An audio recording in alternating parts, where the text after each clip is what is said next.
Over the years, I've had many relationships with women, and I have a pretty good time with each one until she wants to get serious, especially if she says, "I love you, I'm out of there." I've been told I have a fear of commitment, but that doesn't seem to make sense to me.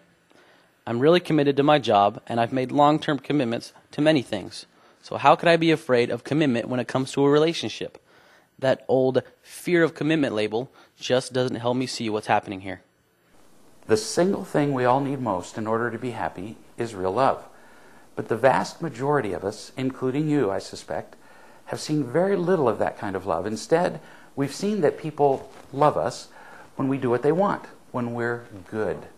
But when we're inconvenient and uncooperative, we get quite a different reaction. That conditional love creates an enormous and painful emptiness within us, which we then try to fill with imitation love. Real love is, I care about your happiness. Imitation love is, I like how you make me feel. Imitation love includes conditional approval, praise, sex, money, power. Imitation love is traded, bought, and sold. And although it can seem pretty exciting in the moment, it never lasts and never makes us genuinely happy. Eventually, we come to resent and fear our experiences with imitation love because we don't like the constant feelings of obligation and disappointment and irritation that result from having to buy the affection of others with our behavior. It's exhausting and unfulfilling.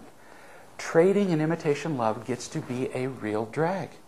That's why you tend to avoid getting close to women. Without real love, all you've ever known to do with women is trade imitation love. And although that was sometimes pretty exciting in the beginning, you've noticed that eventually the exchange of praise, sex, approval, flattery, and so on becomes less and less rewarding. It turns to garbage. Somehow you just know, deep inside, that these women care about you only conditionally, the same way you're caring for them. And why would you want to make a commitment to anybody to experience that kind of emptiness for a lifetime? So avoiding commitment on your part is actually brilliant. Your intuition, yes, men have intuition too, is telling you that commitment to a life of imitation love would be a lousy deal. Good thinking. Does that mean you'll never have a great lifelong relationship? Not at all. We'll get to that shortly. You mentioned that you really get nervous when she says, "I love you." Of course you do. All our lives, people have told us they love us.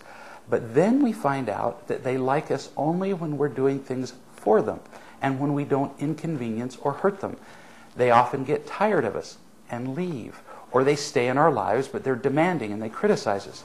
So it's understandable that you'd have some negative feelings when you hear the words, "I love you."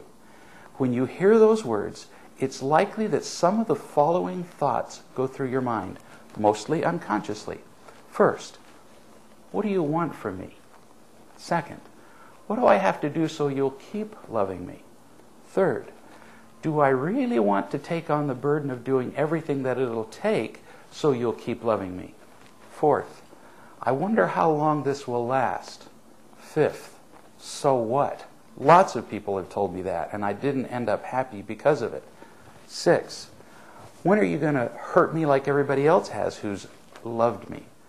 7, I suppose now I'll have to tell you that I love you, or you'll be hurt and angry. 8, I don't know if I'm capable of loving you like you want in return. These are all serious concerns, and they explain why many of us have difficulty making a commitment to relationships, especially marriage. We feel obligated to anybody who expresses affection for us, or we're certain that things will fall apart as they always have in the past, and then we'll feel even more hurt and alone. We want to avoid all that, so we stay away from commitment. It's important that you see that you're afraid to commit only to a relationship based on imitation love, because that includes trading, demands, expectations, obligation, and inevitable disappointment and pain. If you knew what a relationship based on real love could be like, you wouldn't be afraid of that. Real love is unconditional and could never hurt you. When people have felt enough real love in their lives and begin to share it with others, they can't imagine how they ever lived another way. By comparison, imitation love is utterly empty, even harmful. The good news is this: you can learn to find real love.